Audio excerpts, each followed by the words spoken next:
ya la grabación. Perfecto. Vámonos. Arrancamos. Perfecto, muy bien, muchas gracias. Gracias, perdón a todas las personas que entraron a tiempo. Tuvimos aquí un pequeño contratiempo con respecto a transmitir en vivo en YouTube. Bueno, vamos a grabar esta sesión y posteriormente será transmitido por YouTube. Muchísimas gracias a quienes nos están acompañando. Buenos días. Buenos días a mis compañeros. Carmen Leiva, ¿cómo estás, Carmen? Buenos días. Buenos días, Alejandro. Buenos días a todos. ¿Qué tal, Pancho Mariscal? Buen día. ¿Cómo estás? Buenos días, buenos días. Eira Sago en los controles desde un hospital. Pero no por causa grave. Pero no por causa grave. Oh. Buenos días a todos. Gracias, gracias, Eira. Gracias, Tere. Saludos a Tere. Y a todos quienes nos están acompañando, Lorena, Xochitl, no sé quién se llama, Toque 8 Play, pero les damos la más cordial bienvenida a todos, todas. Bien, pues en este día vamos a platicar sobre el libro que fue ya publicado desde la semana pasada, el libro de Anatomía de la Corrupción en Puebla. Fue publicado por Puebla contra la Corrupción y la Impunidad, que escribió un servidor, y que en esta ocasión hemos invitado a dos periodistas de primer nivel en nuestro estado, muy reconocidos por su trabajo, por su profesionalismo. Ernesto Aroche, co-director de Lado B. Ernesto, ¿cómo estás? Un gusto tenerte aquí. Muchas gracias, Alejandro, por la invitación y muchas gracias a todos y todas las integrantes del Comité de Participación Ciudadana por esta posibilidad de platicar con ustedes y con Sergio, por supuesto. Por cierto, aprovechamos para felicitarte por el aniversario que recientemente cumplió Lado B. 10 años ya. Gracias. Una felicitación a ti, a todo el equipo, y gracias por ese trabajo, ese esfuerzo que se ha hecho desde el Lado B para darnos periodismo profesional y comprometido con la ciudadanía. Gracias, Alejandro. Y está también con nosotros toda una institución del periodismo en Puebla. El joven Sergio Mastretta. Sergio, ¿cómo estás? Director de Mundo Nuestro. Con mucho gusto saludarles a todos ustedes. Director de Mundo Nuestro, investigador en PCCI. ¿Sí me escuchan? Yo ya estaba hablando. Un poquito cortado, pero ahí ya te escuchamos. Muy bien, pues les saludo con mucho gusto y de todo corazón un abrazo al Comité Estatal de Participación Ciudadana, Ernesto Aroche. Muy buenos días a todos y adelante, con mucho gusto de participar en esta conversación. Muchas gracias, Sergio. Toda una historia del periodismo en Puebla. Yo recuerdo con mucho cariño la revista 105, allá a finales del siglo XX y principios del siglo XXI, ¿no, Sergio? Así es. Iba a decir que nos bañábamos juntos, pero no, ¿verdad? No, ¿qué pasó? Es que eso me decían luego algunas personas. Pues sí, uno está en la mañana y la gente está haciendo sus actividades cotidianas. Bueno, sí. Desde esa perspectiva, sí. Una broma estudiantil. Muy bien. Bueno, pues vamos a iniciar. Rápidamente les comento a quienes en este momento nos acompañan y a quienes posteriormente nos van a ver ya en la retransmisión. Les platico rápidamente el libro, su contenido en general.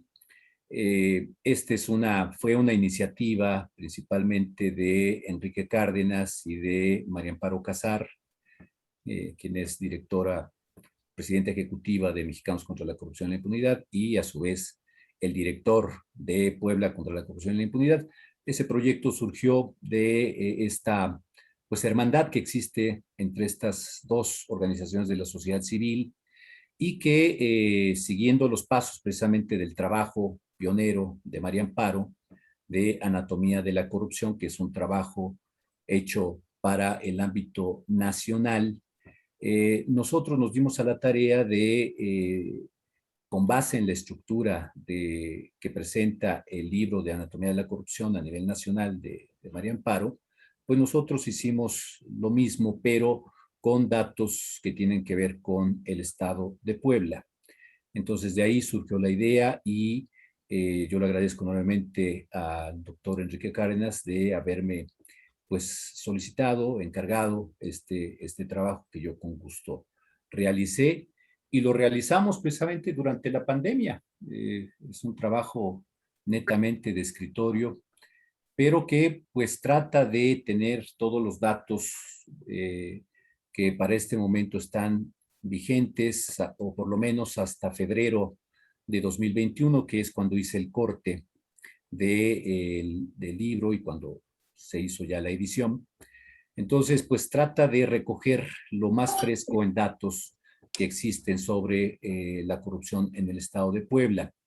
El libro consta de seis capítulos. En los primeros 5 capítulos hablamos de un diagnóstico de cómo está la corrupción en Puebla. Entonces, en el primer capítulo... ¿Qué le di? ¿Qué le dijiste? No le dije nada, mi cielo. Porfa, el micrófono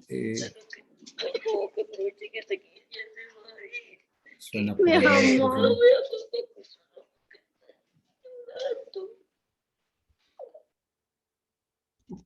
Ya, creo que ya está.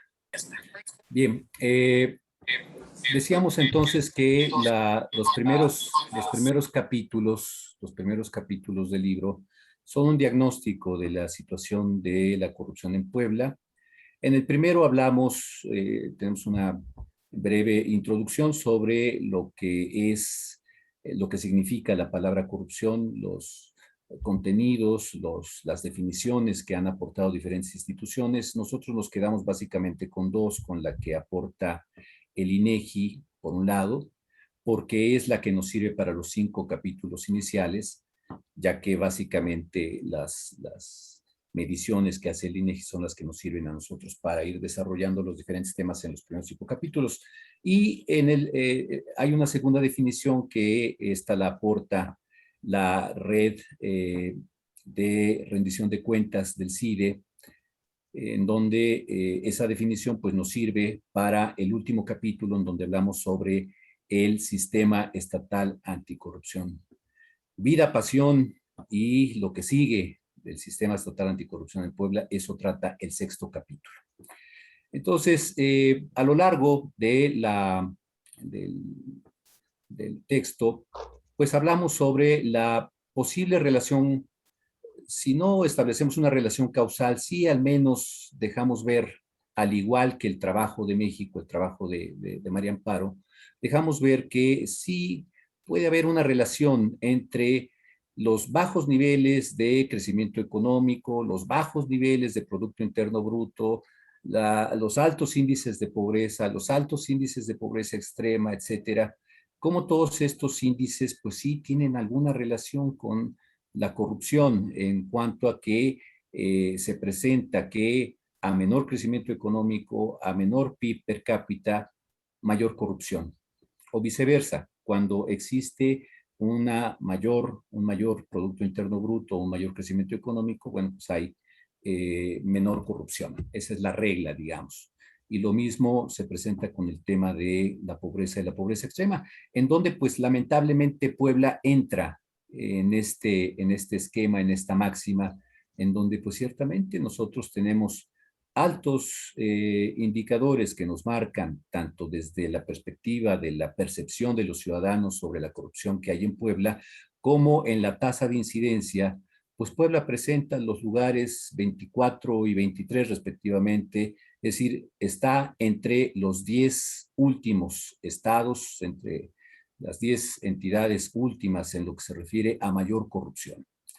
Entonces, vamos presentando esos datos, lo mismo presentamos datos sobre las diferentes instituciones, qué tanta corrupción se percibe en las distintas instituciones, que va desde las policías, cómo se percibe el gobierno federal, el gobierno estatal, el gobierno municipal, jueces, magistrados, etcétera, y tratamos también el tema de cómo está la situación de la transparencia, el Itaipue y el índice de impunidad que maneja la UPLAP.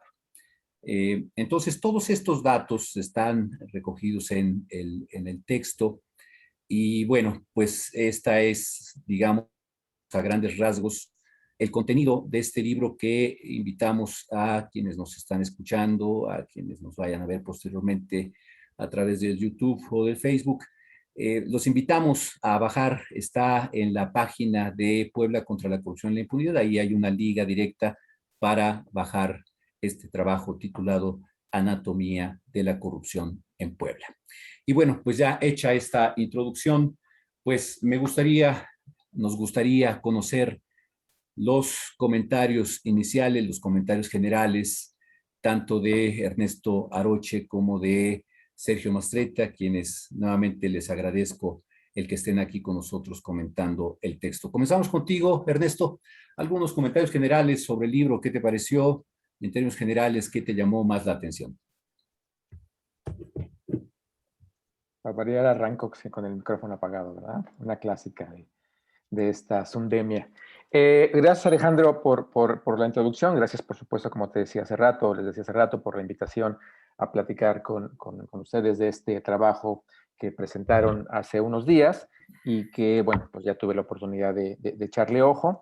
Traigo algunos apuntes, leeré lo que traigo preparado y después, bueno, ya iremos platicando de manera un poco más fluida, pues, ¿no?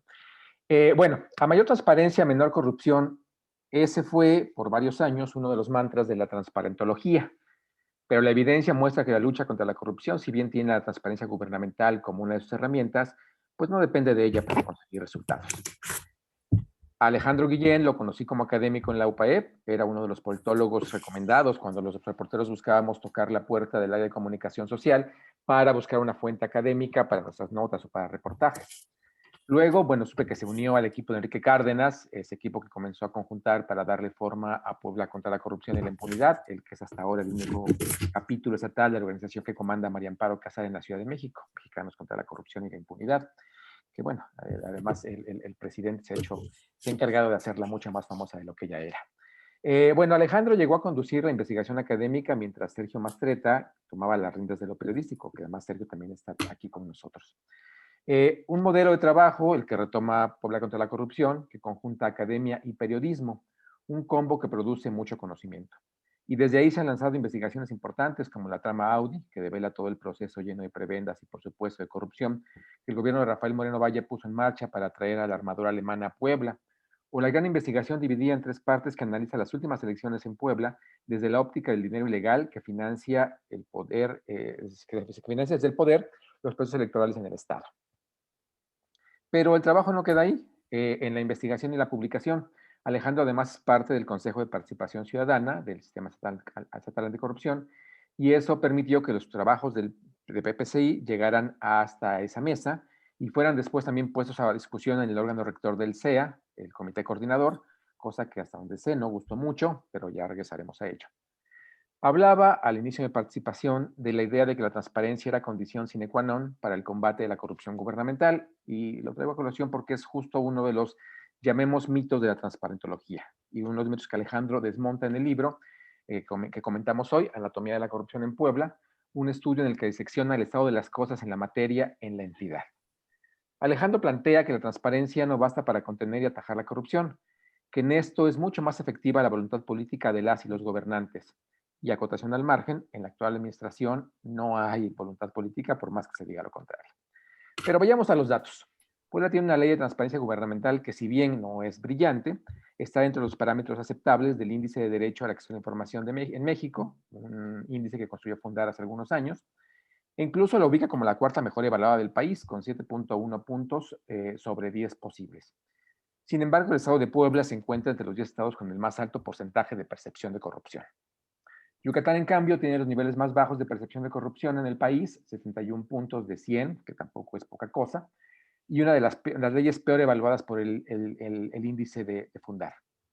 Entonces vemos ahí pues que la correlación transparencia-corrupción no van necesariamente de la mano, ¿no? En su escrito, Alejandro reconoce que en Puebla hay una transparencia fachada, pues de acuerdo con los datos de otra evaluación, esta vez datos del CIDE, el Estado ocupa los últimos lugares en acceso a la información. Es decir, hay una ley decente, por lo menos evaluada así, pues se cumple con publicar en los portales de información mínima exigida, pero cuando una persona decide ejercer su derecho y pedir información específica, el gobierno del Estado busca mecanismos para no cumplir o dificultar la entrega de los datos. Y aquí no hablamos solamente de Moreno Valle, así ha sido desde que la ley de transparencia es ley de transparencia en Puebla, llámese Marín, llámese Moreno Valle, Gali, Barbosa, etcétera, etcétera, etcétera. Y por lo que puedo prever, pues no creo que la cosa vaya a cambiar mucho en los siguientes años. Pero bueno, dice Alejandro en el libro, en efecto, desde que entró en vigor la Ley de Transparencia y Acceso a la Información Pública del Estado de Puebla, en 2012, la entidad ha sido un laboratorio de prácticas poco transparentes que obstaculizan el acceso a la información. Cierro cita.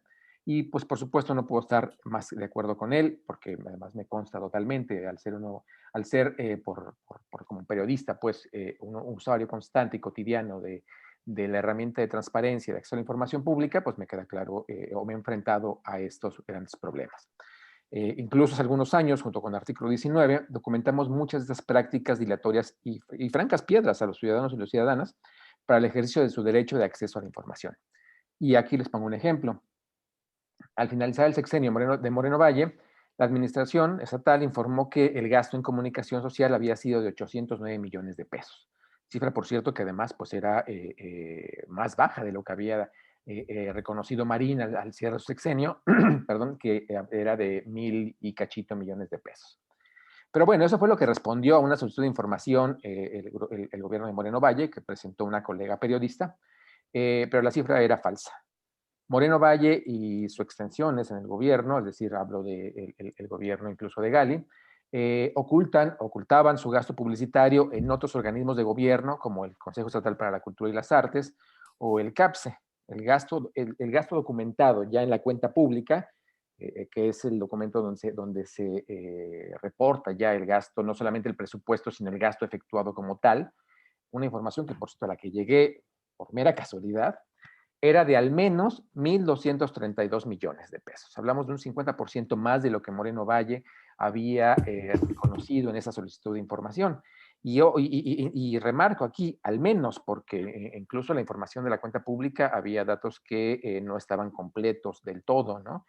Por ejemplo, 2013 no estaba desglosada la información como sí estuvo desglosada en los siguientes años.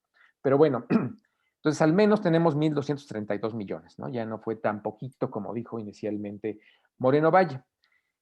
Bueno, la corrupción, bueno, teníamos ya desde Moreno Valle, la ley bien evaluada viene desde Moreno Valle, entonces la ley ya teníamos evaluada ahí, pero pues por supuesto hay muy poca transparencia, muy poca voluntad de transparencia gubernamental.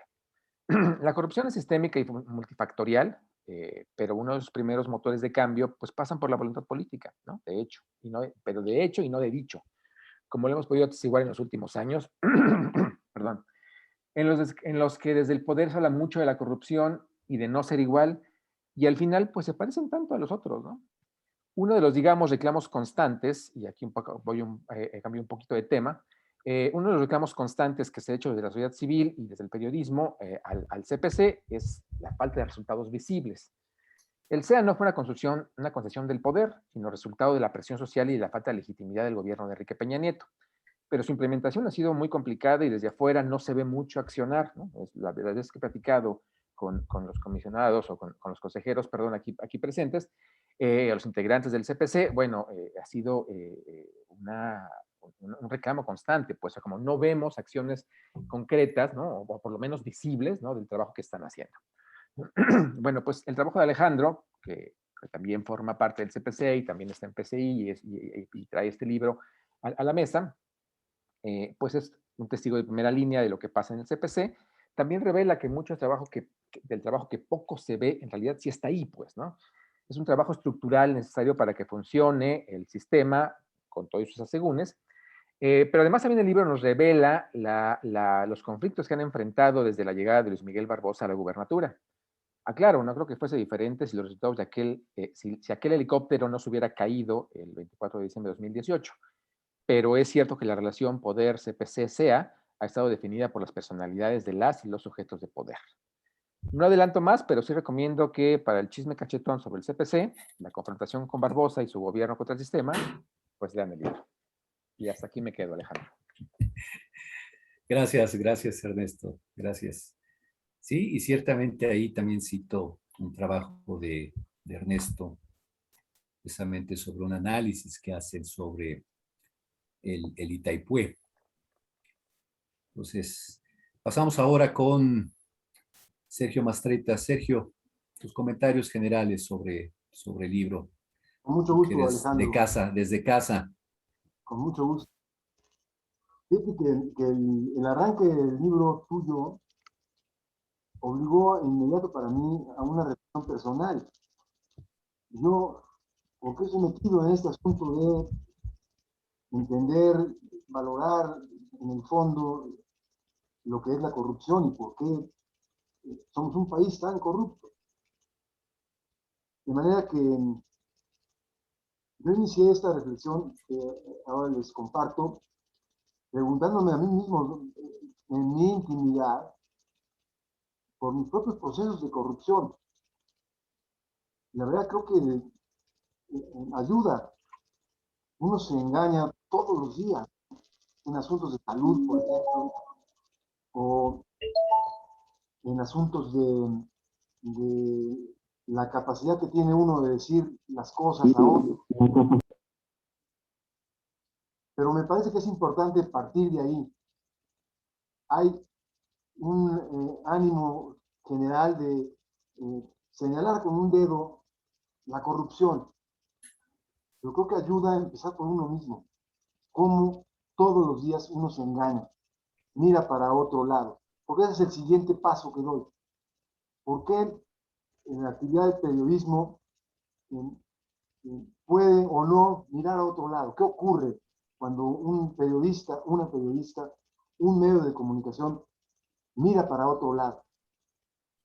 Recibe su convenio mensual y anual y mira para otro lado. De ahí parto yo, de verme a mí mismo como parte de una sociedad corrupta, pero que si quiero entender ese fenómeno tengo que entenderme a mí mismo. No quiero ir más allá, pero sí quiero plantear, Alejandro, que esa fue mi primera mirada, porque tú arrancas diciendo qué cosa es la corrupción, y ya das tus definiciones y lo que dicen los académicos. A mí me motivó a ponerme en el espejo y decirme, a ver, yo, qué tan fácil me miento, qué tan fácil miro para otro lado cuando cosas propias que me están ocurriendo no me gustan, ¿no? Por ejemplo, en salud, la salud personal. Bueno, pero de ahí entonces, mi punto de arranque de esta conversación es, ¿por qué sí debemos ser optimistas? Y lo planto en el pleito que trae el gobernador Barbosa contra el CPC. ¿Cómo es eso? Siempre me cuesta trabajo. ¿CPC o cómo es? Comité Estatal de Participación Ciudadana, CEPC.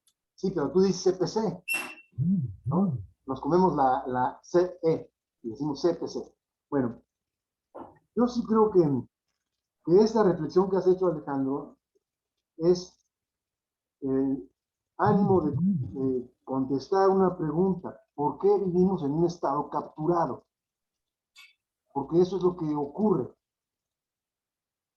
Y el ejemplo de esta batida del gobernador Barbosa contra el comité estatal es para mí el reflejo de que sí hemos cambiado como país y que hay que ser optimista. ¿De dónde venimos? Yo cuando era niño, jovencito ya, al gobernador le decíamos ladrón Merino Fernández. Pues no pasaba de ahí la cosa. Ladrón Merino Fernández no fue a dar al bote nunca, ¿no? Me pregunto yo ahora, ¿qué obras hizo este cuate? Pues hizo un montón. El Estadio Cuauhtémoc, para mí más lejos. La Avenida Hermano Cerdán.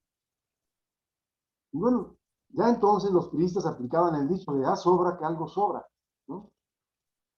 Ahí se explica este enredo en el que vivimos. Un Estado capturado por los ejecutivos, por los poderes fácticos.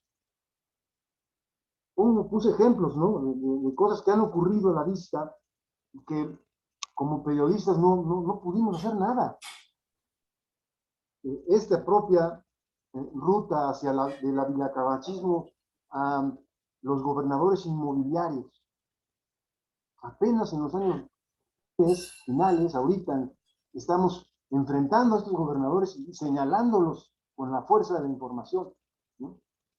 Pero muy poco pudimos hacer en el 1983 para evitar el fraude electoral, con el ejército en las calles probándose las casillas, aquí en la ciudad de Puebla, con un gobernador, Jiménez Morales, diciendo a las 1 de la tarde, señores, ¿qué hacemos? En una junta donde está, por cierto, Melquiades, y ahí está un conjunto de personas, ¿no? Todas queriéndole responder de una forma u otra al gobernador que les dice, señores, ¿qué hacemos? Levantamos, nos robamos la elección, votaron, en esa mesa, votaron en Casa Puebla, y se volaban la elección o no. Y la votación fue positiva para levantarla, se robaron la elección vilmente. ¿Qué hicimos como sociedad? No lo pudimos evitar, ¿no? 30 y 40, casi 40 años después, estamos preguntándonos si somos capaces de pelear y desmantelar esta captura del Estado. Y ese es el valor principal que yo veo del libro, porque es un libro que de alguna forma hemos elaborado juntos, Alejandro, ¿no?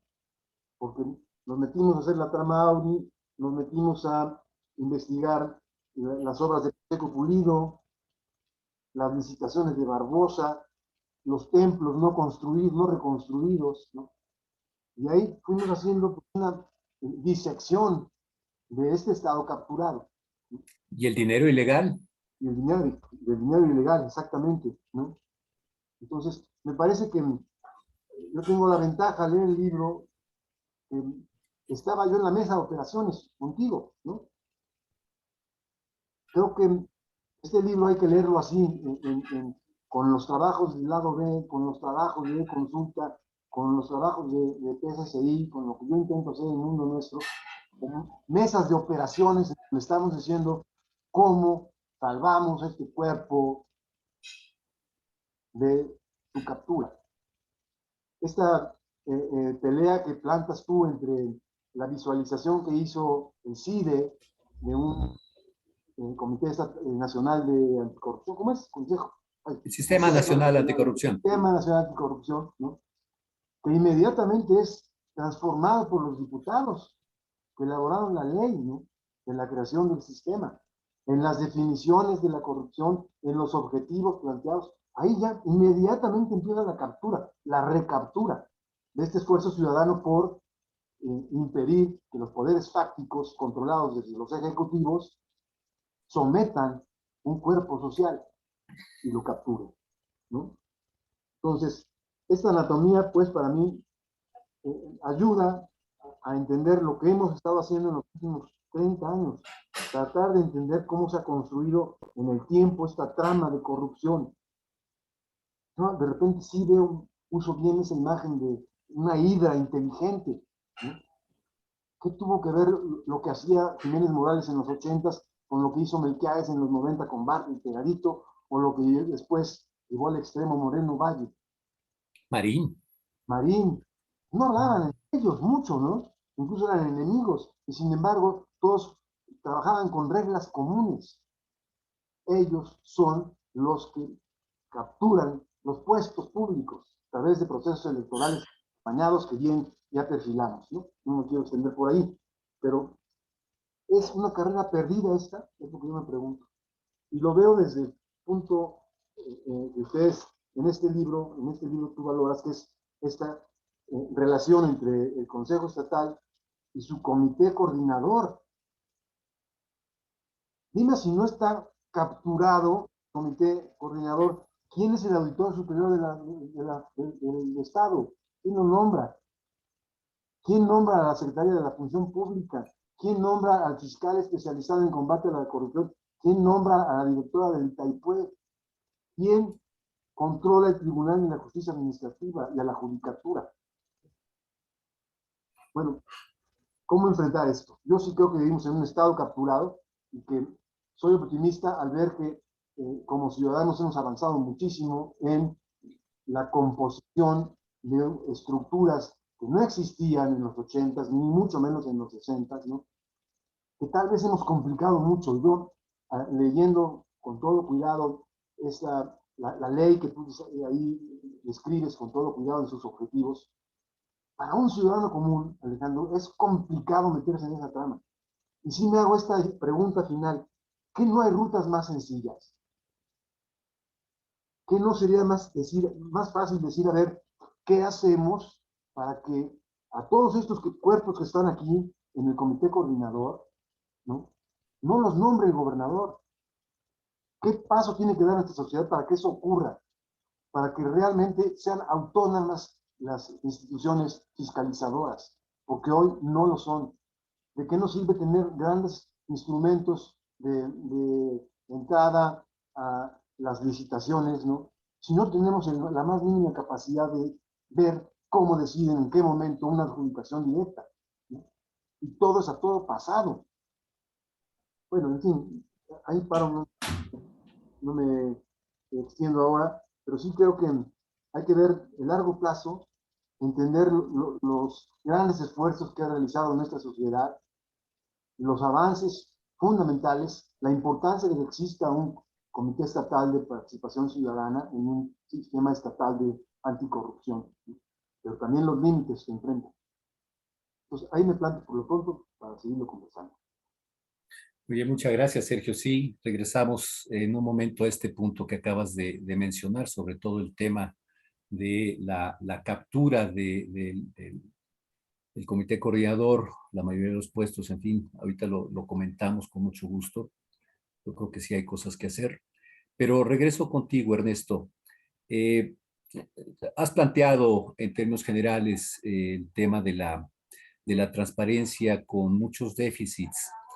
En el libro, en efecto, mencionamos ahí con base en algunos indicadores cómo hay aspectos en los cuales ciertamente sale bien calificado Puebla, pero en lo que se refiere al acceso a la información, tanto desde la perspectiva ciudadana como desde la perspectiva del propio gobierno, pues sale reprobado y sale en los últimos lugares. Desde tu perspectiva, ¿qué tendríamos que hacer para ir corrigiendo esto y salir mejor evaluados en futuras mediciones, Ernesto? Porque pues ahí está el diagnóstico, ahí en el libro nuestro auditorio puede encontrar cómo está la situación en términos generales, el tema de la transparencia y la actuación hasta este momento del Instituto de Transparencia y Acceso a la Información del Estado de Puebla, el ITAIPUE. Pero, ¿qué podríamos hacer, Ernesto, desde tu experiencia, tu, tu visión sobre este tema? ¿Qué podríamos hacer para ir corrigiendo esas fallas y que podamos tener evaluaciones pues, más aprobatorias y menos reprobatorias? Híjole, es la pregunta de los 84,000, ¿no? Digo, porque al final también nosotros en el CPC, pues de lo que tratamos es precisamente de recoger lo que ustedes nos digan para ir viendo por dónde le entramos a estos temas e ir corrigiendo las cosas, ¿no? Pues yo creo que todo esto pasa, incluso lo que plantea de manera clara Sergio sobre la captura del Estado, la captura institucional, y que pues es finalmente el gran problema que tiene, o uno de los grandes problemas que tiene el tema de la transparencia, ¿no? Que es un organismo que si bien no es nombrado por el gobernador, que sí pasa por el Congreso del Estado, quienes son los que, ¿no? Hay un comité de evaluación, pasa por el Congreso del Estado, que son los que definen, pues lo que vemos es que es igual y que en teoría tendría que ser un organismo ciudadanizado, ¿no? Que en la práctica no deja de ser un apéndice más del gobierno, justo por la captura de la que habla Sergio, ¿no? Resulta irónico, por decirlo de alguna manera, que en el sexenio de Mario Marín, el último sexenio priista o netamente priista, pues, porque bueno, no olvidemos que Moreno Valle se forma y crece en las filas del PRI, y que Barbosa tampoco está alejado ¿no? Ni Barbosa ni la 4T están lejanos del PRI, como esta gran institución o este gran fantasma político en el país. pero que en el gobierno, en el gobierno, en el sexenio de Mario Marín, el órgano de transparencia, entonces el comité, la CAI, pues, tenía algunos pequeños espacios como de contrapesos o de disidencias, digamos, ¿no? En su momento estuvo ahí Josefina Bouchardet, en su momento estuvo ahí Lilia Vélez, ¿no? En su momento estuvo ahí incluso Blanca Lila Ibarra, que de alguna manera eran esa pequeña disidencia dentro del organismo, que eran figuras que estaban mucho más apostadas por las razones políticas que sean, pues, o por las decisiones personales que sean, estaban mucho más apostadas a ser garantistas del derecho, ¿no? A que los ciudadanos pudiéramos tener y las ciudadanas pudiéramos tener acceso a la información, que después con Moreno Valle se acaban esos espacios de disidencia, esos espacios de contrapesos que había en el órgano de transparencia y termina por ser nuevamente un órgano totalmente capturado, ¿no? Y que no ha cambiado, pues, con la nueva administración, ¿no? Incluso la tenemos mucho más disminuida porque pues de 3 comisionados que tendrían que estar integrando el órgano de transparencia, pues en ese momento solamente tenemos 2, ¿no?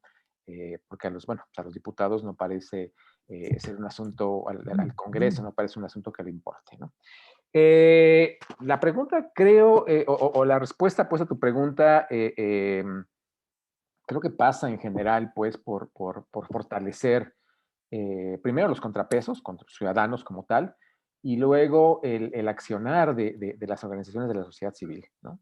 Y eso también me parece que al final también pasa, pues, por supuesto, por el trabajo periodístico no cooptado por el poder, no controlado a través de convenios de publicidad, o como los que hablaba Sergio, ¿no? En esta reflexión personal sobre qué hacemos cuando agachamos la mirada o miramos hacia otro lado, ¿no?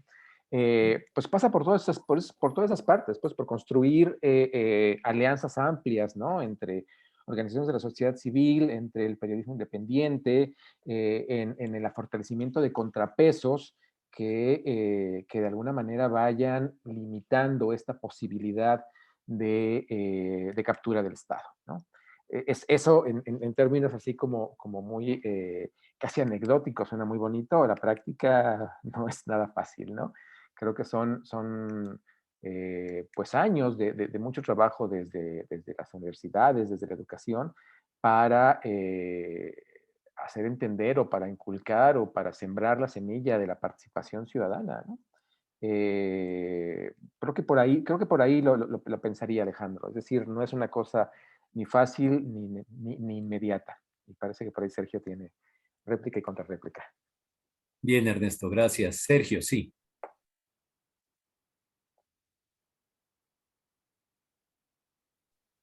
Sobre esa pregunta, al leer el libro y en particular la exposición de las actividades del comité estatal en los últimos ya 3 años, desde el 18, 19, 19, 20, 20, 21, ¿no? Me llamó la atención la gran cantidad de cosas que han hecho, y particularmente los exhortos y los resultados que tuvieron y su consecuencia que derivaron en el conflicto, consecuencias que derivaron en el conflicto con Barbosa. En el momento en que el comité estatal le planta la cara al Itaipue, la primera que pinga y dice que no van a pasar ese exhorto es la presidenta del Itaipue, ¿no? Hasta da risa. Ahora, yo sí creo que se pueden hacer cosas, Alejandro. Son muchísimas las áreas. Por ejemplo, ahorita nosotros estamos planteando la posibilidad de meternos a investigar el accionar de los jueces para el despojo de sus propiedades a las personas. En una maraña entre los juzgados, las notarías y el registro público de la propiedad. Bueno, ese es un territorio que apunta a algo que es fundamental en la vida de las personas: su casa, sus valores, su propiedad, ¿no? ¿Quién tiene puestos los ojos en todo lo que ocurre ahí? Si más me volteo un poquito, pienso en los ministerios públicos, con el enorme grado de violencia. Ayer estaba yo viendo un video que sacó de Consulta. Una señora está parada ahí por Cuauhtémoc en una calle, en su coche, llega un gandul con una pistola, le abre la puerta, error de ella, tenía abierto la puerta, es un error de ella, pues una gente común y corriente está en su coche, le trepan, le quitan las llaves, la baja del coche, se sube y se va el tipo. Una impunidad total. ¿Cuántos crímenes como estos están ocurriendo y no tienen la menor posibilidad de que la gente reciba justicia? Propiedad y seguridad, dos valores fundamentales en la vida de las personas, y para eso está el Estado. Entonces, con esto lo que quiero plantear es que los territorios de fiscalización son vastísimos. Vuelvo entonces al comité. Sí creo que el comité podría hacer algo que para un medio de comunicación como el mío o el de Ernesto, nos lleva pues no digo la mitad del tiempo, a lo mejor todo el tiempo, un caso en particular, a un periodista, meterse días y días a un caso en particular. El comité tiene un presupuesto de 32 millones de pesos, hasta donde lo dejó Gali. Con Barbosa se los bajaron, pero particularmente le redujeron el salario a los consejeros, ¿no? Pero esa batalla que la están dando con mucho valor. ¿Dónde está el trabajo de la Secretaría Ejecutiva? Me pregunto yo. ¿Qué capacidad tendría el comité para decir, a ver, de todo lo que puede hacer este sistema, uno es, de manera sistemática, todos los días, poner el ojo en las adjudicaciones? Bueno, creo que tienen 40 agentes ustedes ahí trabajando, ¿no, Alejandro? Bueno, nosotros no. Bueno, ahí empieza el problema. En la Secretaría Ejecutiva. Pero ahí empieza el problema. Ustedes son los que, en teoría, mandan en el sistema estatal anticorrupción. Y resulta que les ponen la ley que hicieron los diputados, una Secretaría Ejecutiva que no depende de ustedes. Depende de un comité coordinador. Entonces, yo les planto eso aquí porque creo que un instrumento que ha logrado crear la sociedad, que es este comité estatal, participación ciudadana del sistema estatal anticorrupción, que no existía hace 5 años, que se produjo en medio de el más extremo y autoritario gobernador que hemos tenido en mucho tiempo, que es Moreno Valle. Ahí logró la sociedad mexicana hacer una ley nacional que aterrizara a los estados para que se crearan los comités estatales. Bueno, una tarea que yo le vería al comité es decir, a ver, ¿qué hacemos para que ese personal de la Secretaría Ejecutiva haga esa acción concreta, que es seguir sistemáticamente las adjudicaciones del gobierno estatal? Bueno, yo me fui de largo de nuevo, pero sí, yo sí creo que hay respuestas. No podemos dejar a estas gentes a la libre, porque entonces hacen lo que quieren. ¿Quién tiene la capacidad para fiscalizar todos los días de manera sistemática la acción de los funcionarios públicos en cada una de las secretarías? Son miles de adjudicaciones. ¿Cuántas licitaciones son al año, Ernesto, en el gobierno del Estado? Ah, bueno, no, la verdad es que no lo sé, pues, pero son miles, miles. Miles, ¿no? O sea, ¿a cuál le echas ojo? Bueno, con las pocas fuerzas que hay, yo sí veo que el comité estatal tendría esa tarea para decir, a ver, somos un instrumento de comunicación. Eso es lo que yo leo. Muy buena reseña que has hecho, fenomenal, de la ley, objetivos y funciones del sistema estatal anticorrupción, ser un instrumento de información y de vinculación entre las instituciones, entre esta bola de güeyes que están aquí, el auditor, la función pública, la fiscalía. Ustedes son los que pueden meterlos en orden, a pesar de que les ponen un montón de taras y de obstáculos. ¿O me equivoco, Alejandro?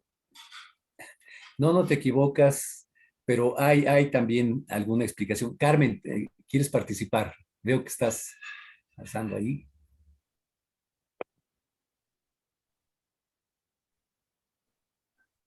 No te escuchamos, Carmen. Tu micrófono no se oye. Tu audio, Mari Carmen. Mari Carmen, tu audio no se oye. ¿no? Su audio y sus orejas tampoco. No se oye. No nos está escuchando.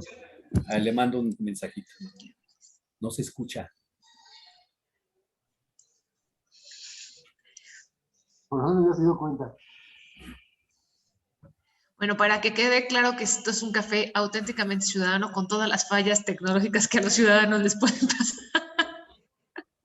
Ya te quitaste tu mascarilla que tenías. ¿No? Ya llegué a tu casa, Sergio. Ya. Parecías Sherezada ahí hablando con Pancho Mariscal. Les digo, Ya. A ver, adelante, Carmen.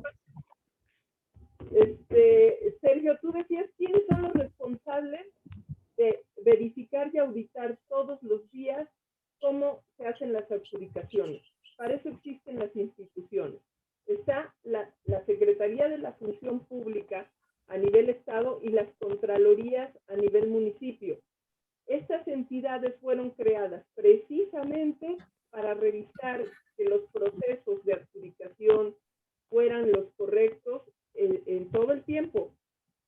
Que hacen una revisión selectiva porque dicen que no tienen todo el personal para hacerlo, pero creo yo que tienen todo el fundamento y toda la estructura tecnológica para poderlo realizar en tiempo y forma de manera correcta. Y además existe la Auditoría Superior del Estado, que es la que hace la revisión anual y trimestral de la cuenta pública, de cómo se están aplicando esos recursos, cómo se están llevando esos procedimientos y que las leyes fiscales se cumplan. Esas son las dos instituciones que ahorita son las responsables.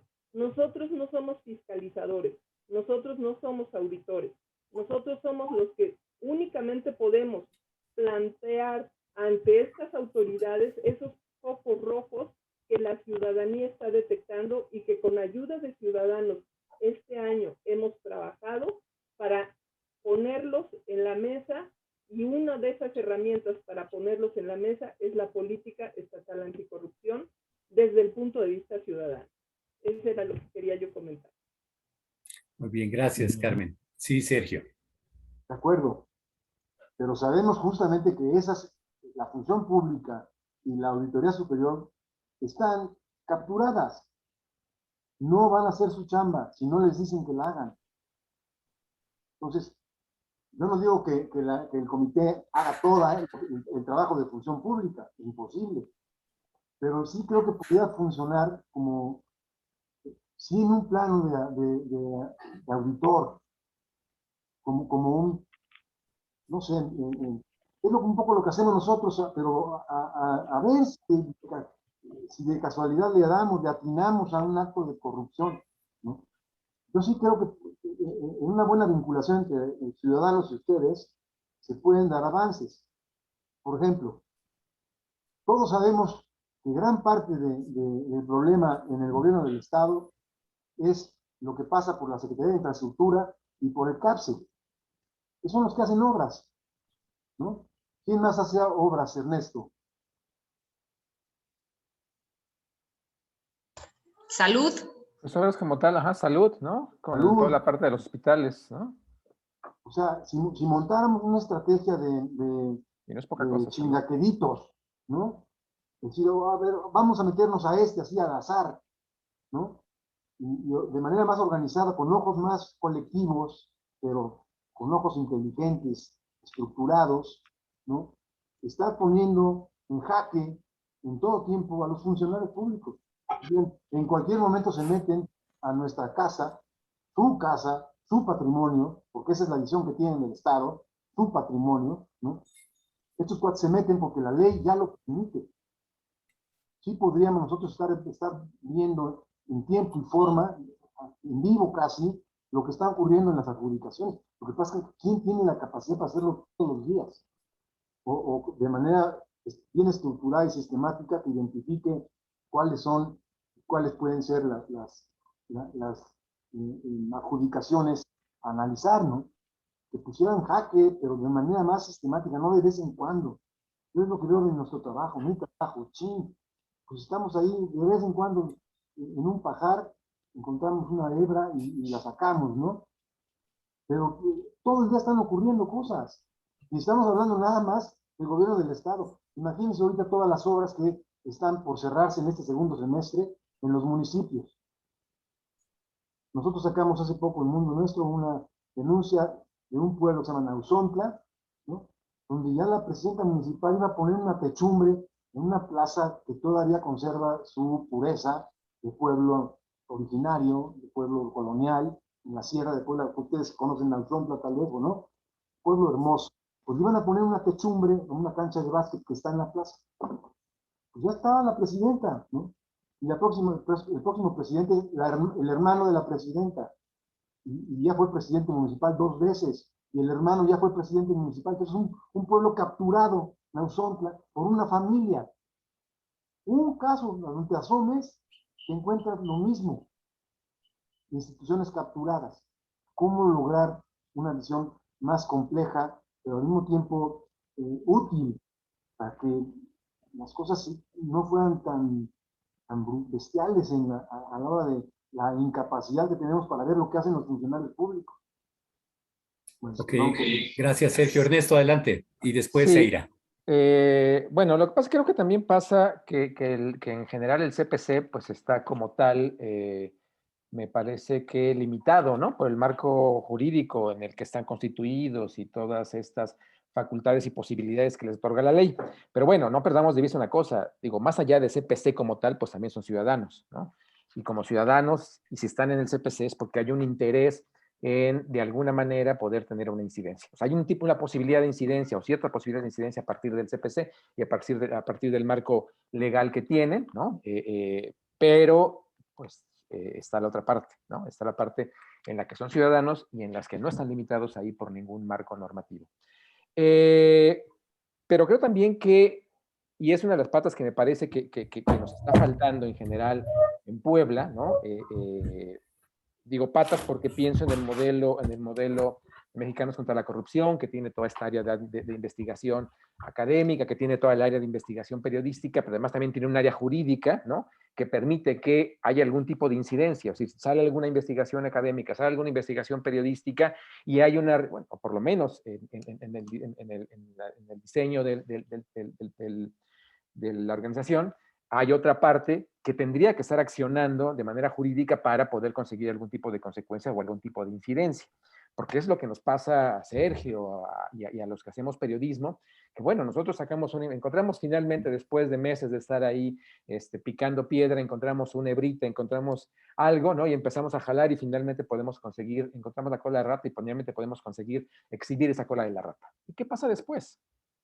Pues ya después lo publicamos, ¿no? Se hace público, se masifica, la gente se indigna, ¿no? Porque pasan cosas como un juez que ha estado ahí en el Poder Judicial durante 30 años sin estar titulado y además falsificando documentos, y no pasa nada, ¿no? No pasa nada.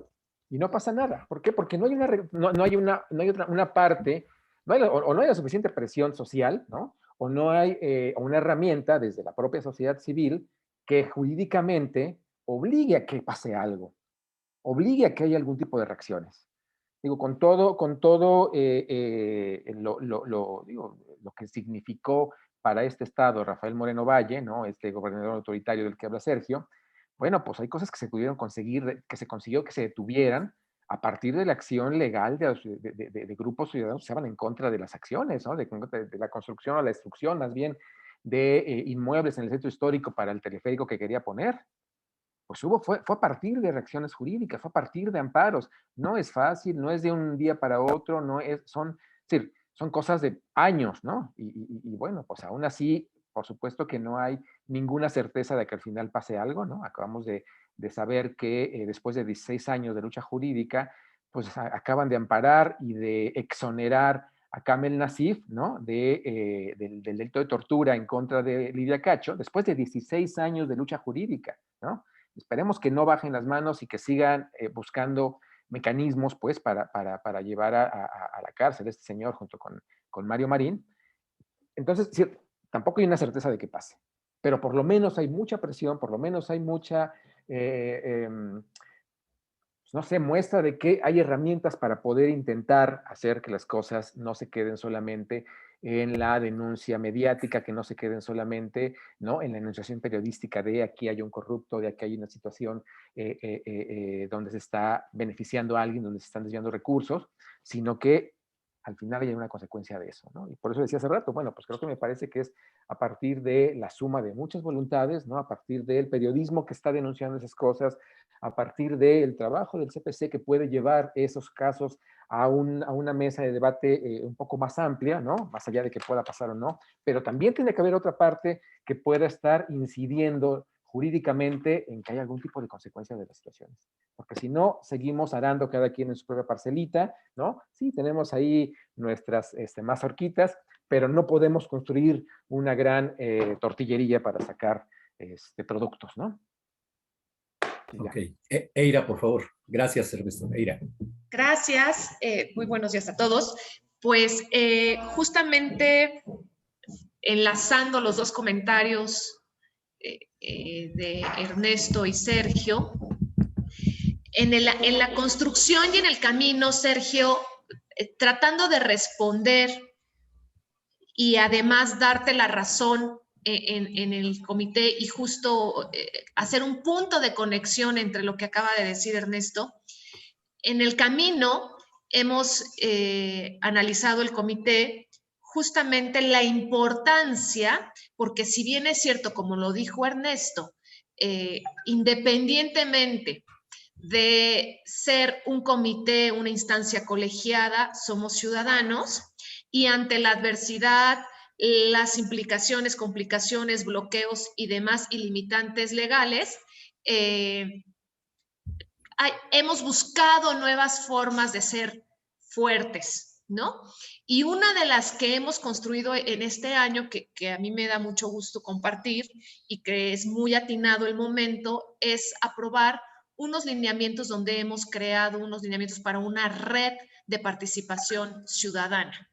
Es decir, una de nuestras funciones es ser el vínculo, ¿no? El enlace con toda la sociedad. Y la realidad es que debemos de ver al comité, no solo yo hoy o Mari Carmen o Alejandro, porque somos parte de él, porque en un momento dado no seremos parte del comité, pero todos en nuestro traje de ciudadanos debemos de ver al comité como el encabezado de un instrumento más sólido. Y en ese camino construimos estos lineamientos y estamos construyendo una red con subredes, es decir, tratando de contestar un poco, sumando a los comentarios que está diciendo Ernesto, porque además vamos a trabajar en una fuerte difusión, generar una red organizada. Si bien es cierto, el CPC somos 4, debiéramos de ser 5, sin presupuesto, sin honorarios, con bloqueos y demás, pero tenemos mentes brillantes alrededor de nosotros en la academia, en la sociedad, con el periodismo, con Sergio, con la sociedad civil. Entonces, la idea es lo que dice Sergio, ¿no? No estar cada uno Ernesto, en su independencia, sino ir consolidando. ¿Para qué, Sergio? Para que logremos justamente nuestra Carta a los Santos Reyes, que es justamente decir, bueno, tenemos por ministerio de ley, debiera el auditor, debiera los órganos internos de control, debiera la Secretaría de la Función Pública, pero mientras sigan capturados, entonces seguimos, entonces, ¿qué nos queda? ¿No? Y yo a lo mejor pensando qué hacer, pues es empezar a construir una fuerza, una voz ciudadana más intensa, más sólida, que entonces diga, no queremos una designación directa en X, Y y Y. Queremos designaciones objetivas, porque además no es algo que solamente quiera Puebla, yo creo que lo quieren todos los ciudadanos, pero además son las recomendaciones. Se dice claramente que los puestos, porque no solamente de los titulares, hay áreas, direcciones, coordinaciones específicas en una estructura administrativa que son consideradas ya en la norma internacional como cargos vulnerables. que además deben de tener un sistema de rotación y una designación específica, muy controlada. Entonces yo creo que un gran avance que pudiéramos hacer, que creo que en la construcción y generar una base, es iniciar con una buena red ciudadana y crear una voz en temas específicos para que podamos observar esas adjudicaciones, esas compras, porque a lo mejor Ernesto tiene la investigación, nosotros tenemos un fragmento, pero en conjunto creo que podríamos hacer más cosas. Yo lo veo así, Sergio, yo lo veo así, Ernesto. Estoy hablando en apreciación EIRA como ciudadana, como hoy dentro del CPC, probablemente en pocos años fuera del CPC y en el deseo de cualquiera de nosotros, ¿no? Y más ahora que estamos aquí. Así lo veo. Gracias, Eira. Gracias por el comentario. No sé si quiera alguien más comentar esto que acaba de decir Eira, o algún comentario extra a lo que han cuestionado tanto Sergio como Ernesto. Pues solamente complementar lo que decía Ernesto, tienes toda la razón. Somos ciudadanos. Más allá de un nombramiento, somos personas que queremos una vida mejor, que queremos un lugar tranquilo para vivir, y por eso nos hemos comprometido a estar luchando en este sentido. Hemos sumado ciudadanía como tú, como Sergio, como organizaciones como PCCI, personas específicas ahorita, personas físicas que nos están apoyando, nos están ayudando, porque no tenemos equipo. La Secretaría Ejecutiva no nos da ningún apoyo. Es cero apoyo al Comité de Participación Ciudadana. Hemos sumado ciudadanía para que en este año podamos entregar resultados. Lo hemos hecho a partir del esfuerzo ciudadano, la suma de voluntades. No nos hemos quedado quietos, ni nosotros ni la ciudadanía. Aquí está Ceci Uchín, está Tere Fernández, gente ciudadana que cree que podemos tener una mejor vida sumando voluntades. Entonces, yo los invito a que si detectamos puntos específicos de hechos de corrupción, los vayamos haciendo notar, los documentemos y podamos, con la voz ciudadana, hacer los exhortos, las recomendaciones y las puntualidades que tengamos que hacer a las instituciones que conforman el sistema anticorrupción y a las que no lo conforman también. Porque no sean sancionadoras quiere decir que no pueden hacer algo. Si hay irregularidades en infraestructura, si hay irregularidades en el Instituto de las Mujeres, si hay irregularidades en el DIF, donde haya, podemos nosotros emitir un exhorto y una recomendación a través del sistema, sí. O como ciudadanos, observarlos también a través de nuestros medios, a través de transparencia, a través de los elementos públicos que tenemos para hacerlo también. Y no solamente es exhibir ese punto negativo, sino proponer una solución. Ok, antes de ceder la palabra a Pancho Mariscal, a Lorena, muchas gracias Lorena por estar aquí con nosotros. Antes de cederle la palabra, quiero darle el micrófono a Ernesto. Ernesto tiene que atender otro compromiso, tengo entendido. Entonces, Ernesto, no sé si quieras cerrar tus comentarios en estos 2 minutos que te quedan antes de partir a tu destino. Gracias, Alejandro. Pues de nuevo agradecerles la posibilidad de esta plática, de esta charla. Y nada, pues creo que ahí se queda esta idea, ¿no? De en tanto haya suma de esfuerzos y suma de voluntades, creo que podemos empezar a mover la maldita piedra, ¿no? Que tenemos enfrente de los ciudadanos. Y espero que, bueno, que sigamos en comunicación y en contacto y que, pues efectivamente, hagamos que las cosas sucedan, pues, ¿no? Que no se queden solamente en la publicación aparatosa que podamos hacer desde los medios, sino que sumemos, ¿no? Pues bueno, para quitar esa piedra. Y ya, gracias. Muy bien, gracias Ernesto. Muchas gracias. Te agradecemos el haber estado con nosotros. Bien. Vamos a ceder el micrófono. Pacho Mariscal, alzaste primero la mano, después Lorena. Muchas gracias. Gracias, Ale. Sí, yo agradezco mucho los comentarios de Ernesto y de Sergio y tomo un poquito la palabra de Sergio diciendo qué nos pasó, ¿verdad? Y lo que nos pasó es que perdimos la conciencia de lo malo que resulta la maldita corrupción. La veíamos de muy lejos en aquellos tiempos de Ladrón Merino Fernández y todo lo que rodeaba esas costumbres, pero de repente la corrupción, que era un asunto de élite, llegó a la calle. En la esquina hay actos corruptos porque el puesto que se pone ilegalmente ahí, pues es con una untada de mano al de vía pública, y el agente de tránsito que nos agrede y nos roba es porque tiene que dar cooperación para poder tener uniforme y esquina. Y todo eso es lo que agrede al pueblo. Entonces, lo que estamos haciendo también desde el CPC es la cuestión pedagógica. Queremos y estamos trabajando mucho con academia, con organizaciones también empresariales y patronales, para que se den cuenta los empresarios pequeños, medianos, los grandes, pues a ver de qué se dan cuenta si quieren, que se den cuenta los ciudadanos, sobre todo los jóvenes, que al llegar a una cancha en la que todo está disparejo porque está deformado por la corrupción, los ciudadanos normales no tenemos las verdaderas oportunidades que deberíamos tener.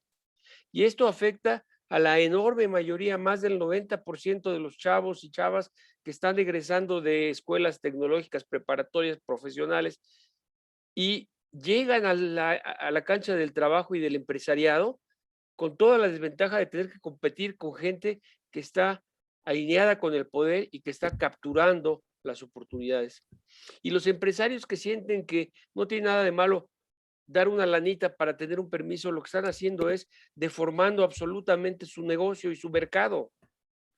Antes no era necesario esto porque la corrupción era nada más la corrupción de la élite. Hoy está permeando hasta abajo. Y nosotros los ciudadanos somos los que, no el CPC, todos los ciudadanos tenemos que armarnos de valor y rechazar esto, porque esto es un cáncer que a todos nos quita oportunidades. Alejandro, comentabas ayer una cifra escandalosa, la has comentado en tu libro, 1,115 millones de pesos es un cálculo conservador de lo que cuesta la corrupción en el estado de Puebla. ¿Cuál es el presupuesto del Ayuntamiento de Puebla? Pues esta es una parte sustancial, enorme del presupuesto del estado de Puebla. ¿Por qué estamos permitiendo que una parte tan grande del dinero de todos los mexicanos, todos los poblanos, se vaya a canales sucios y no llegue a las casas a donde tiene que llegar? Se calcula que alrededor de 5,000 pesos por cabeza cuesta a cada familia poblana la corrupción al año. Bueno, 5,000 pesos es el ingreso mensual de muchas familias pobres. Y esas familias tienen que poner 5,000 pesos en corrupción. ¿Cómo es posible que hayamos llegado a tolerar todo esto? Bueno, parte de nuestro ejercicio a través de esta red que Erika bien ha mencionado y a través de lo que tratamos de hacer todos los días es generar la conciencia de que la corrupción solo le conviene a unos cuantos, pero la toleramos todos. Y todos los que la toleramos estamos mal. Tenemos que cambiar. Gracias.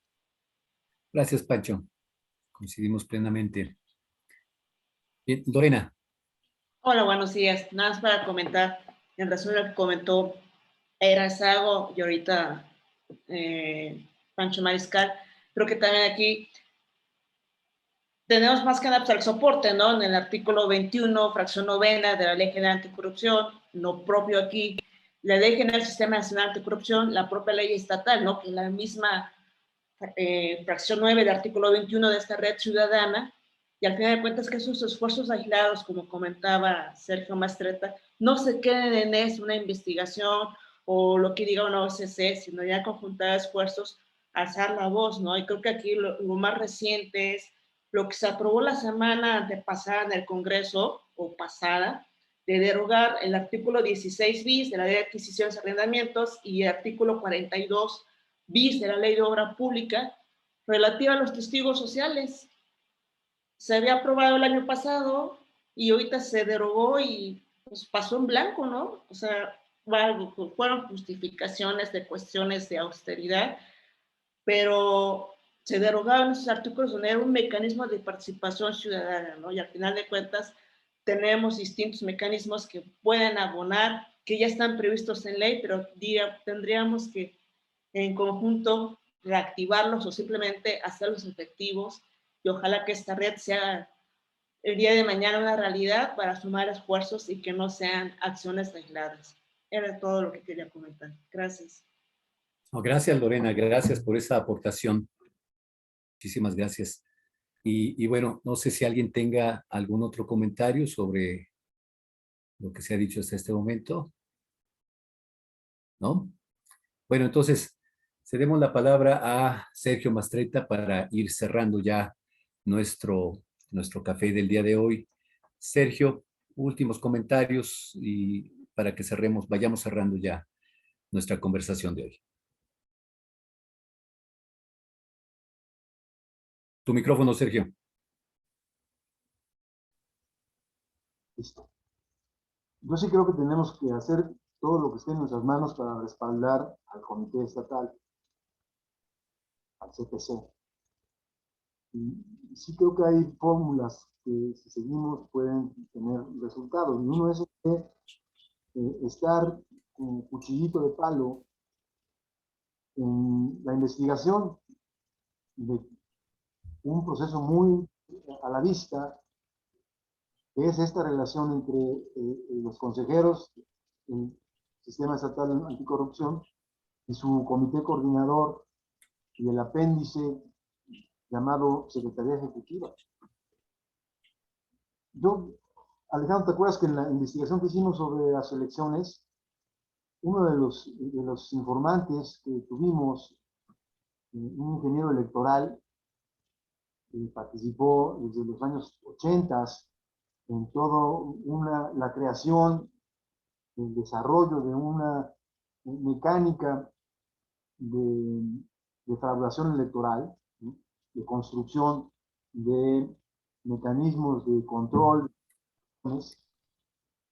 narraba cómo elección tras elección, analizando los resultados, equipos, personas concretas, expertos en asuntos electorales, poco a poco convirtiéndose en ingenieros electorales, abogados especializados, iban plantando parapetos en la ley para que la democratización no avanzara más de lo debido. Y lo encuentro ahorita en lo que acaba de comentar Lorena. O sea, una cosa que ya existía, lo de los testigos, ¡pum!, de la noche a la mañana, sin que nadie se dé cuenta, lo desaparecen, ¿no? Ocurre, yo pienso en esta hidra inteligente. O sea, es un sistema que se defiende a sí mismo de mil formas. Quisiéramos imaginar un gran controlador, no es así. Son aparatos que se van intercomunicando, pero de una manera, yo creo, muy azarosa, pero el Estado se va defendiendo los espacios capturados. Y un ejemplo que lo veo en este comité: se crea un sistema estatal anticorrupción con consejeros que en el papel son los que deben mandar en ese sistema estatal anticorrupción. Y sin embargo, se organiza de tal forma el sistema para poner un comité coordinador en donde hay un voto de los consejeros, la presidenta, ¿no? Pero ya es uno. O sea, los consejeros pasan de ser 5 que controlan el sistema a uno que tiene voto contra otros 1, 2, 3, 4, 5, 6, 7. Es exactamente lo mismo que ocurría en 1989 en la elección municipal en Puebla, en el Comité Municipal Electoral, en donde había 8 representantes de la Secretaría de Gobernación con voz y voto. A la hora de analizar, cuando se abrían se computaba y se abrían las casillas electorales, ¿no?, votaban. Yo me acuerdo al panista ahí diciendo: pues, mira todo lo que te pasó por encima. Y me dice él: ¿qué no te diste cuenta cómo me aplastaron? Casilla por casilla. Se computa, compañero, se computa. Cuando uno veía que estaban cometiendo un robo descarado, poniéndole, estoy viendo ahorita con el ejemplo, pero quiero ser preciso del extremo al que puede llegar este sistema. En la casilla, en la boleta, ¿cómo se llama? La mampara. En el acta de la del acta. decía 191 votos para el PRI y 203 para el PAN. ¿Sí? Ganaba el PAN la casilla. Bueno, el acta traía un 1 que formaba el 1191. Lo veías ahí, yo lo vi. Y el secretario técnico del comité municipal decía, no, aquí dice, fíjense, nada más aquí era llegaba, dice 191. ¿Dónde dicen ustedes que dice 1191? Esta casilla la ganó el PAN, pero es una prueba de que el PAN quiere aquí echar a perder y denigrar el proceso electoral. Es un absurdo, ¿eh? Le puse este ejemplo extremo, pero como ese, yo me acuerdo que me pasé todo el día, me metí ahí me dieron chance los militares, llegué temprano, a las 10:30 me dejaron entrar, y luego ya no dejaron entrar a nadie más. Entramos una reportera y yo. Y ahí nos estuvimos todo el día viendo las tropelías. Bueno, yo creo que es lo mismo que ocurre en este comité coordinador. ¿Tampoco no le van a echar montón ahorita a la presidenta del CPC? Votan todos sin compromiso. Se computa, compañeros, se computa, y adiós. Bueno, creo, para terminar, que sí tendríamos que hacer un esfuerzo muy grande para denunciar esto, para exigir una reelaboración del papel del sistema estatal anticorrupción y el papel de los consejeros. Creo que deberíamos aprovechar ahorita esta nueva elección. Ahí es donde deberíamos las caras a estos nuevos diputados, ¿no? A todos los que llegaron nuevos de la oposición, siempre pongo comillas en las oposiciones en México, ¿no? Estos diputados, esta nueva legislatura, tendría que modificar esto, tendría que quitarle el control de la Secretaría Ejecutiva a no sé quién. ¿Quién manda en el Secretario Ejecutivo? Alejandro. ¿Quién manda? ¿Quién manda al secretario? Manda el gobierno del Estado, en sentido estricto es el gobierno del Estado quien manda ahí. Bueno, a través de la Secretaría de la Función Pública o de alguien más. Bueno, pues tendríamos que pelear en esta legislatura por la independencia del Comité Estatal de Corrupción, por una independencia absoluta, como la llegó a tener en su momento el INE en 1997. Dice. Bueno, sí, a eso hay que aspirar, Sergio. Y mira, esa es mi reflexión final. Yo digo, hemos avanzado, sí, yo soy optimista, sí. También sé con quién topamos, con un sistema que se defiende todo el tiempo, con artimañas miles, y controlando niveles de decisión fundamentales en el Congreso, en la Auditoría Superior de la Federación, digo, de la Superior del Estado, ¿no? En puntos fundamentales en donde se toman decisiones y se pierde la autonomía. Se captura un instrumento ciudadano como era el Comité Estatal, ¿no? Se captura por todos estos organismos del Estado. ¿Cómo lograrlo? Bueno, peleemos ahí esa trinchera. Es lo que creo. Sí, sin duda. Sin duda. Y mira, Sergio, y amigas y amigos que nos están escuchando, yo creo que en este momento lo apremiante es que el sistema estatal anticorrupción del Estado de Puebla funcione. Creo que este es el principal problema que se plantea en el 6º capítulo del libro, en donde lo que estamos planteando es que en este momento el sistema estatal anticorrupción no funciona debido al conflicto existente entre el Comité Estatal de Participación Ciudadana y el gobierno del Estado. Dejemos tantito al comité coordinador. Es un problema que el gobernador hizo suyo, un problema que, como lo narramos en el libro, no sé si llamarle eso razones por las cuales se suscitó el conflicto, se haya suscitado un conflicto de estas características y sobre todo que el gobernador haya hecho suyo este conflicto que no tenía nada que ver con lo que originalmente sucedió. Allí está planteado en el 6º capítulo. Alejandro, él quería el conflicto. Ok, pensémoslo así. Iba a ser cualquier pretexto, pero lo que no quiere el gobernador es un sistema estatal anticorrupción que funcione. Eso es un hecho. Y tampoco de acuerdo. Entonces, mientras sigamos en esa situación de conflicto, el sistema no va a funcionar y eso es lo que está ocurriendo. no está trabajando la comisión ejecutiva, que es en donde estamos 3 de los 4 que estamos aquí presentes, y esa comisión ejecutiva es la que lleva a cabo las propuestas, los insumos para que trabaje el comité coordinador y el comité coordinador haga su trabajo. Por lo tanto, está trabado el sistema, porque al no existir esta relación y al no existir estos trabajos en la comisión ejecutiva, porque ellos a su vez nos han negado la entrada a la comisión ejecutiva, pues entonces el sistema no funciona. Y mientras este conflicto siga, Sergio, pues el sistema no va a funcionar y no le podemos echar la culpa a una institución que fue creada precisamente para tratar de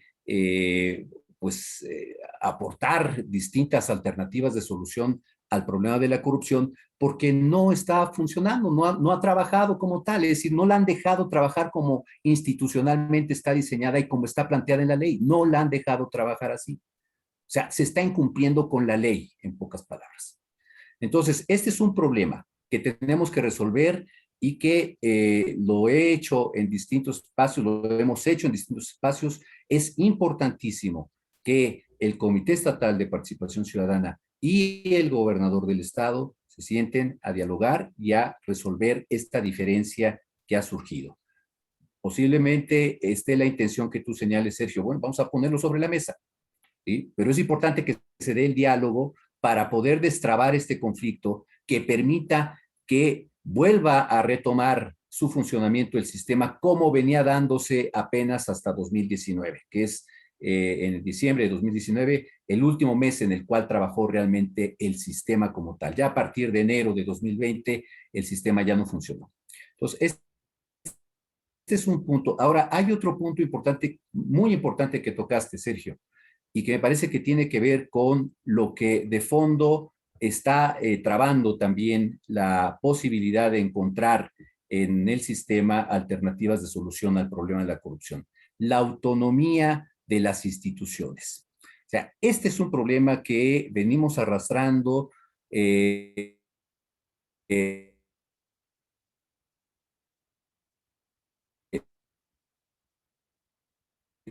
no solamente a nivel local, sino a nivel, sobre todo con un gobierno que desde el federal, pues no le gustan los organismos autónomos porque son contrapesos. Entonces, ahí es en donde nosotros tenemos un problema de fondo y está planteado en el libro. ¿Cómo le hacemos para garantizar realmente la autonomía de la Auditoría Superior del Estado? ¿Cómo le hacemos para garantizar realmente la autonomía del Itaipue? ¿Cómo le hacemos para garantizar realmente la autonomía del Tribunal de Justicia Administrativa y evitar precisamente lo que ahí comentamos en el libro? Cómo todos inmediatamente se plegaron a las decisiones del gobernador, todos. Entonces, ¿cómo resolver este problema? Nosotros lo hemos planteado algunas cosas desde el punto de vista de las iniciativas legales, en, por ejemplo, darle autonomía a el fiscal anticorrupción, pero si vamos a tener el mismo problema al momento de nombrar al fiscal anticorrupción, el autónomo, si vamos a tener la misma captura, pues entonces, ¿qué hacer? Y creo yo, Sergio, que en efecto tú estás dando en el clavo. El gran problema que tenemos a nivel nacional y particularmente en los estados son los diputados locales, las diputadas y los diputados locales que no están haciendo su trabajo y particularmente los diputados y las diputadas del partido que gana el poder ejecutivo en el estado, en automático se pliegan a las órdenes del gobernador y hacen lo que el gobernador les dice sin que le quiten una coma, sin que le quiten un punto a sus iniciativas y a sus decisiones. Ahí tenemos un problema de fondo. No hemos sido exigentes con nuestros diputados y no sé qué tanto vamos a tardar en entender que si nosotros no tenemos un poder legislativo realmente que sirva de poder, como nosotros no atendemos tampoco ese asunto, pues de nada sirve que el Congreso pues nombre comisiones de selección que ciertamente en nuestro caso, quiero decirlo, en el caso de los miembros del Comité Estatal de Participación Ciudadana, sí funcionó esa comisión de selección. Esa comisión de selección trabajó de manera autónoma y no se dejó presionar en su momento por el entonces gobernador, ¿sí? Entonces, creo que nosotros hemos propuesto precisamente que para los organismos autónomos existan estas comisiones de selección, pero ciertamente el gobernador. Entonces, realmente es un asunto que tiene que ver ciertamente con el andamiaje institucional, el enorme poder que tienen los gobernadores y el enorme poder que tiene todavía el presidente de la República, porque veamos cómo están desbaratando todo las instituciones autónomas que se han creado durante todos estos años de transición a la democracia y realmente no hemos podido resolver el problema. Pero ahí está, me parece, un nudo importante que has tocado, Sergio, en tus comentarios y que yo comparto enormemente, el optimismo y al mismo tiempo la inquietud de cómo vamos a hacer, como bien decía hace un momento Eira, Carmen, Pancho. Yo creo que estamos conscientes en el CPC de que no solamente somos 4 los que estamos aquí al frente. Estamos rodeados de gente como tú, gente como quienes nos están acompañando, la gente que en este momento está viendo este video, que nos está ayudando con sus aportaciones, con sus ideas, con su talento, con su inteligencia, que yo creo que es ahí en donde podemos encontrar las diversas soluciones a los problemas que tiene Ernesto Roche. Bueno, esto ya se retiró a cumplir con un compromiso, pero quiero agradecerte, Sergio, querido amigo, el haber estado con nosotros este día y sobre todo plantear estos problemas que en efecto son problemas de fondo que tenemos que ir resolviendo los ciudadanos. Sergio. Muchas gracias a ustedes por la invitación de todo corazón y felicidades por este esfuerzo que has hecho con esta anatomía. Y al final es la anatomía de cada uno. Por ahí vuelvo. Hay que mirarse en un espejo y entender que si uno se engaña, uno se somete a dinámicas no fácilmente haría públicas, ¿no? ¿Qué pensar de una sociedad así? Pues, no es fácil. Hay que partir de uno mismo para entender un problema tan profundo, tan complejo como este, sufre nuestra sociedad. Pues de mi parte, muchas gracias por la invitación. No, gracias a ti, Serven. Pancho, Eira, muchas gracias, buenos días. Gracias a todos, nos vemos en 15 días. Tere, gracias. Gracias, hasta luego. Chil, muchas gracias por haber estado con nosotros. Lorena, Ceci, gracias por haber estado con nosotros. MotoGplay, no sé quién sea MotoGplay, pero muchas gracias por haber estado con nosotros. Gracias, Que hasta pasen luego.